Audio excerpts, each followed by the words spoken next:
السلام علیکم، آداب عرض ہے جی ڈیئر لسنرز، کہیے کیسے ہیں آپ سب، کیا حال احوال ہے؟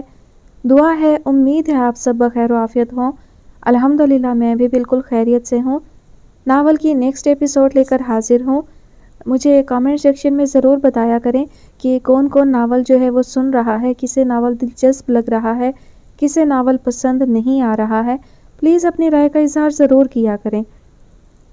اس ناول کی فرمائش ہم سے کی ہے سیما ایاز احمد نے۔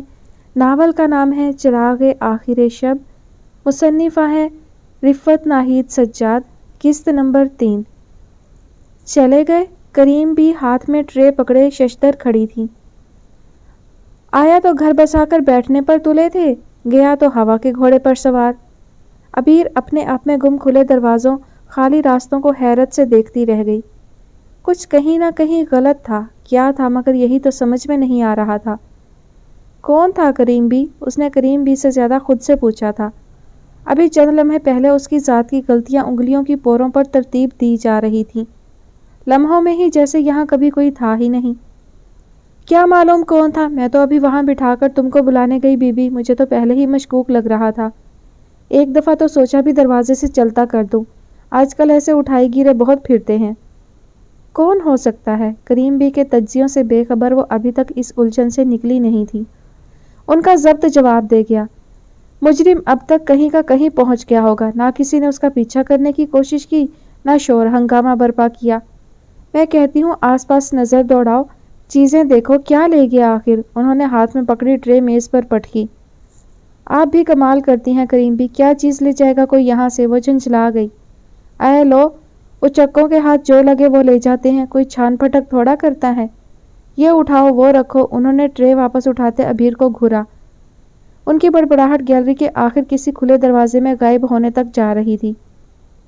ذرا ہی دیر میں دو خواتین کے نرگے میں گھری حاتم تائی کی طرح سوال نامہ حل کر رہی تھی۔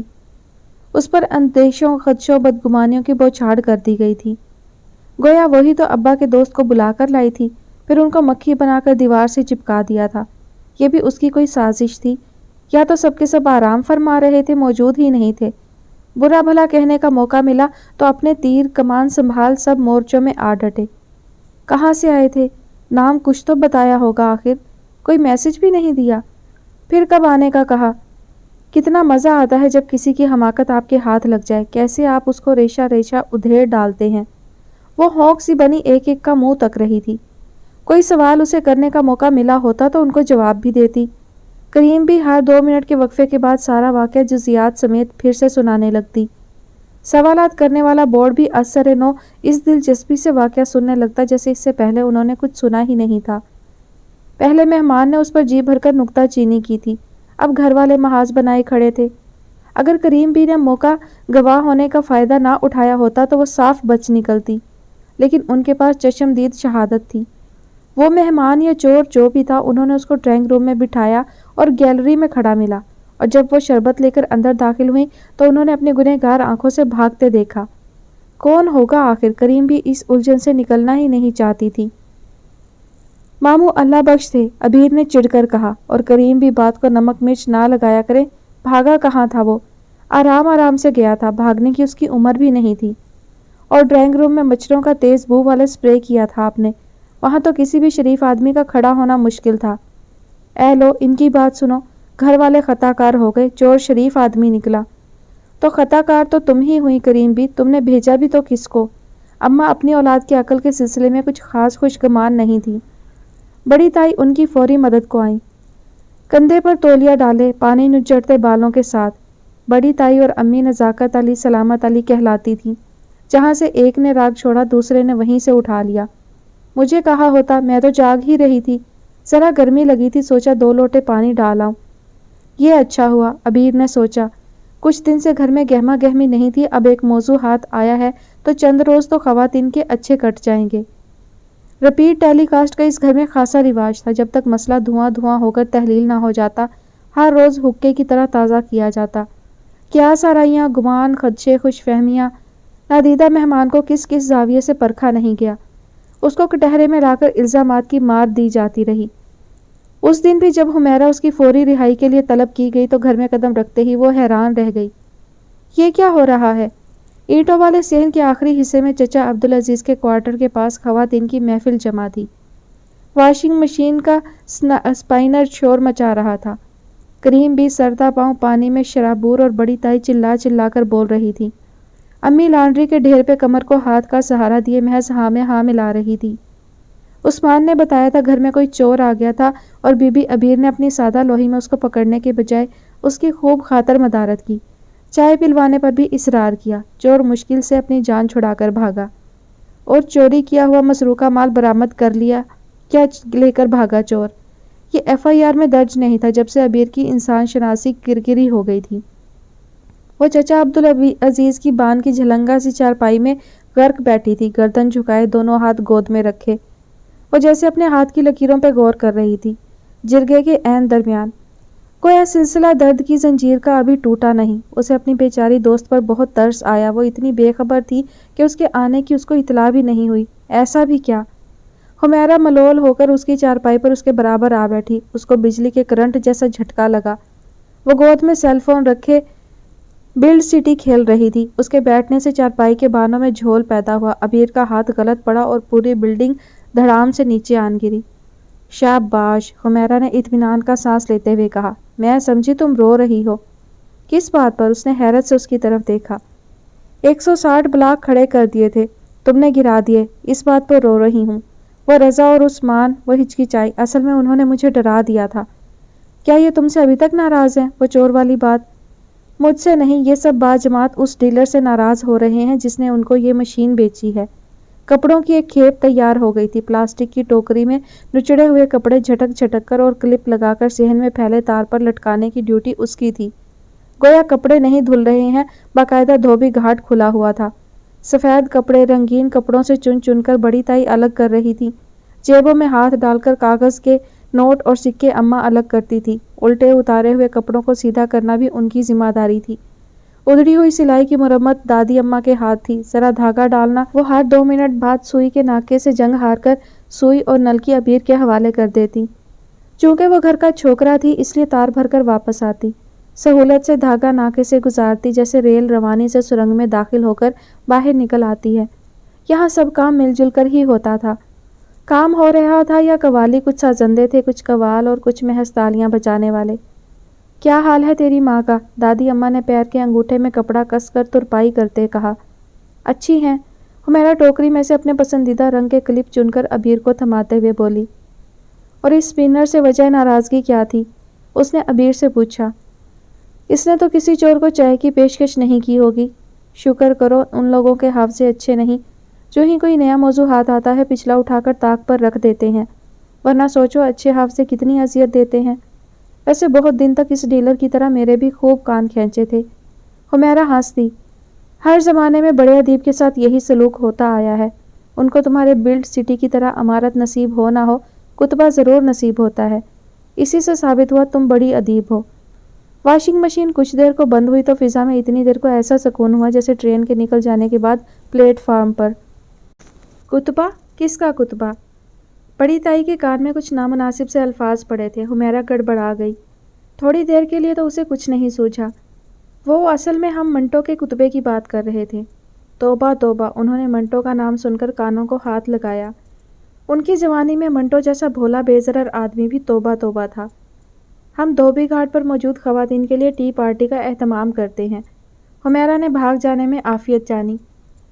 وہ چائے جو چور نے پینے سے انکار کر دیا تھا آپ کے لیے بنا کر لاتے ہیں۔ وہ ذرا دیر کو کریم بی کے پاس رکی۔ سنا ہے کریم بھی آپ کے زمانے میں دھوبی کپڑے پٹکتے ہوئے گانا بھی گاتے تھے۔ دیکھو موہے لاگا 16واں سال۔